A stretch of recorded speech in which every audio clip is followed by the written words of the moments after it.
Well, Luke, a frustrating way to lose a game of football. Not the first time, and looking at it, probably won't be the last time. 88 minutes and 30 seconds, I believe, was on the clock.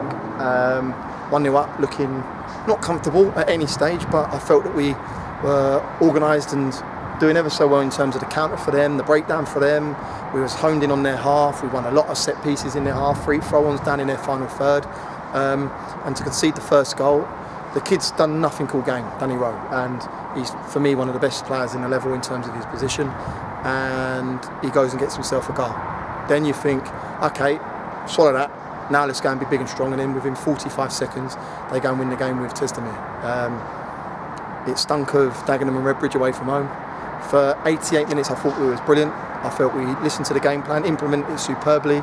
We looked like we had a couple of opportunities. Jammer probably should have scored from his initial header. He then heads one with Lynch saving.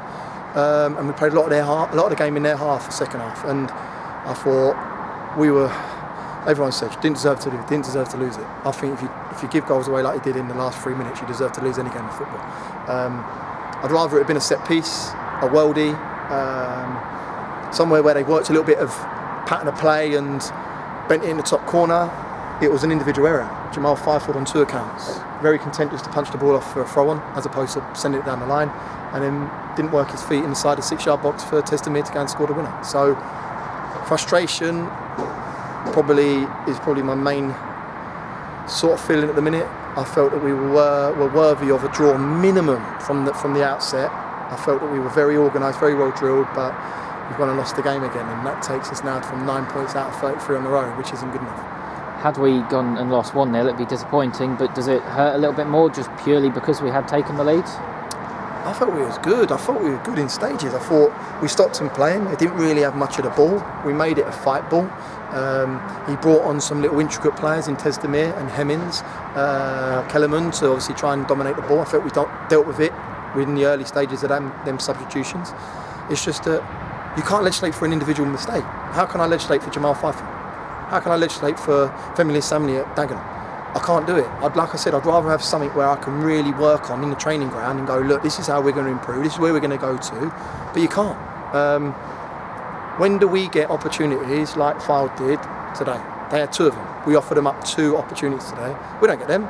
We work our nuts off week in, week out to create half a chance. So yeah, it's just so annoying and frustrating, Craig, I've got to be honest. The key point in there I will take away from that is their hard work, because you can't denote the hard work they put out today. No, listen, we worked hard, we matched them. I felt we dominated in spells. I thought the 3 in midfield were fantastic. But bottom line is, it reads in a non-league 2-1 to Fylde. So our away record needs to improve. We can't just keep continuing with the home form. Last year it was probably different in the early stages. Away form was good, home form wasn't as good. Then we started to marry them up, hence why we had a good run.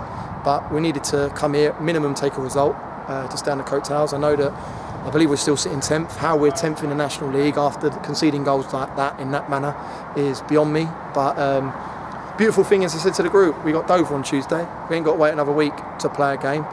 We obviously need a reaction, because then we go virtually 10 days prior to kicking another ball in anger. So for me, I hope that they pick their chins up, because I've told them in no uncertain terms that I wasn't happy with the last 3 minutes. 88 minutes I was very, very happy with, but for 3 minutes of a football match, we've gone and lost the game.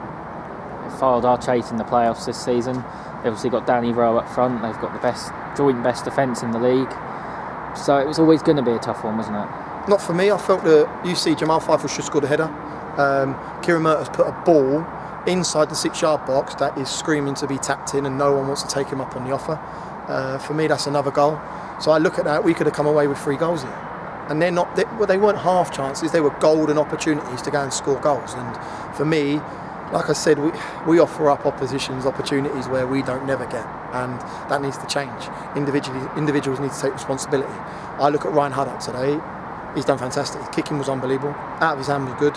He come and claimed 2 great crosses, 1 punch and one where he's taken really clean after taking the lead, and he's conceded 2 goals. He walks in there with a sock in his mouth. Doesn't say anything to anyone. I've played with goalkeepers that would probably be pinning people up against the wall, because he didn't deserve to be on a losing team today. He's done absolutely nothing wrong, and he's picked out 2 balls from his goal. It's the frustration quite early on in the game as well, when arguably Josh Umira could have had a penalty. Listen, for me it's nailed on. You see the footage again. The ref goes to blow the whistle. It's a sending off because it's no attempt to make in terms of the ball, and he goes against it. If it's Rowe or Torre going the other way and you've got 800-900 fans go up with him, trust me, that whistle's being blown. So frustrating, but again, did he affect the game? No, it's just my frustration is it's a nailed on pen, regardless if that happens in 2 minutes of the game or the 89th minute, it's a nailed on pen. The kid's going through on goal. For what reason would he want to go down knowing that he's got an opportunity to shoot on goal? So it's great to see Gozzi Agwu get the goal though, and that'll be a big confidence boost for him personally. Yeah. I'll be honest, it don't bother me who scores the goals. I want to win games of football. Could be Jamal scoring goals, could be Manny Parry scoring goals, Tom Champ. Fantastic, Gozzi scored a goal. His all-round game was okay. He led to the goal in the first one when he's not pinned. He's opened the pitch up with a flick as opposed to trying to earn. So a frustration on that part. Yes, he scored another goal. Brilliant for Gozzi Agwu, but we've lost the game of football. Important to go into Dover now with a clean slate and put on a performance. Yeah, we need a performance. We need a reaction in terms of the last 3 minutes. We implemented the game plan, for me, to a T. We nullified them to very little. Lots of shots outside the box. Didn't give any free kicks away 10 yards from the 18-yard box because Rowe's a threat when it comes to that. Felt we looked strong on set pieces.